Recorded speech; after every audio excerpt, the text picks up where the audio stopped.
There is a guy called LL. I don't know if you know a guy called LL. SC.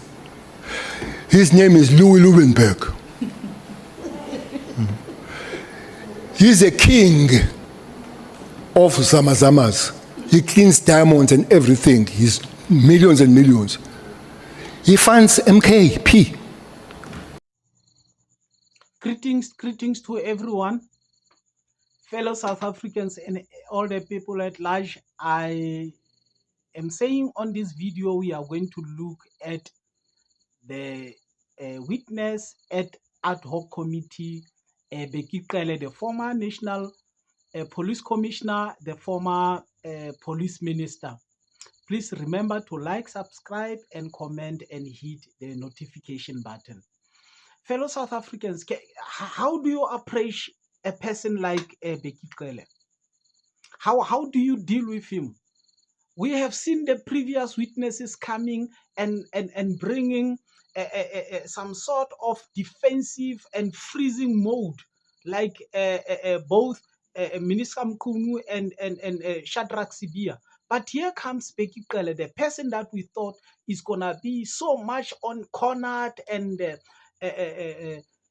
trying to avoid questions and things like that. But the man is like reading the script. Within an hour, he has told us what we have not even asked him. He has already mentioned 5 names.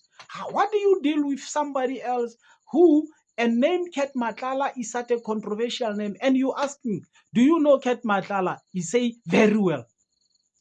What is it that this man is not afraid of? And I have to say, I have seen now 2 sources say Mkhwanazi has withdrawn the position or the statement that Bheki Cele has given Ket Matlala a banking account. And furthermore, the man it seems like he's reading the script. And then he has also given us the reason to differentiate between mentioning and implicating. He mentioned President Zuma as well elsewhere, and then he implicated President Zuma elsewhere. You can just hear how he talks so with explosion, without any hesitance or any interruptions to say, do you know the man LL Leuwenberg? The man is giving MKP money either directly to President Zuma or to MKP itself. And then he said, this man is in prison. He's a convicted criminal. He's a Zamazama of diamonds.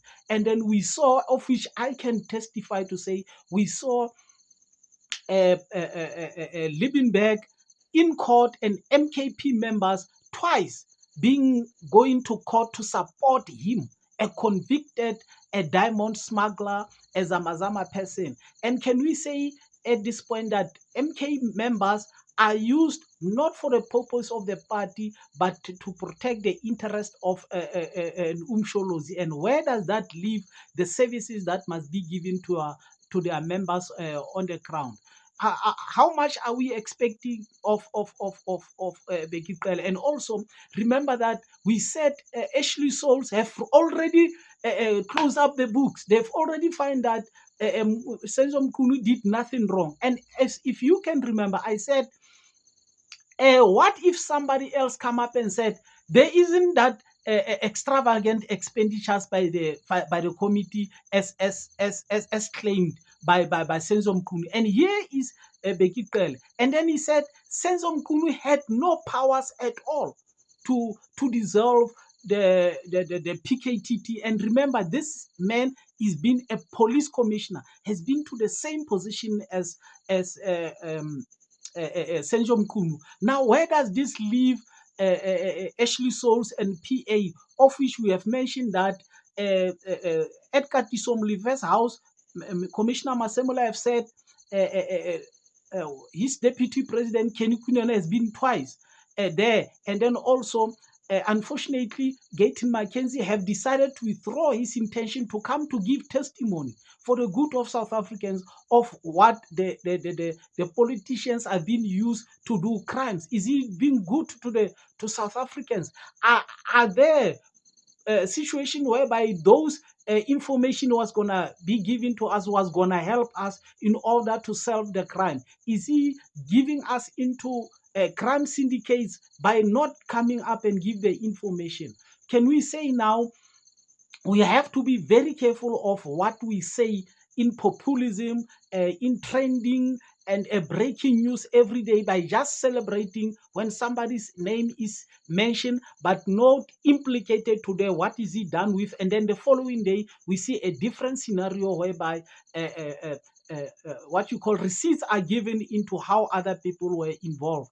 Can we rely on Bheki Cele? Are we going to see him helping us as a former police commissioner to have a far more understanding of the role of a police commissioner?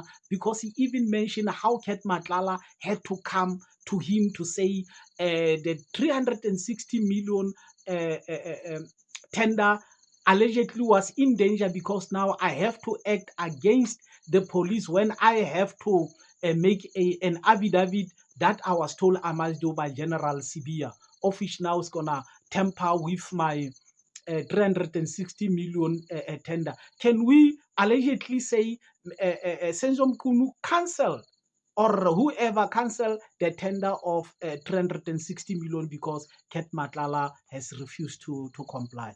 Kuningi, kuningi, kuningi. Thanks for watching the video.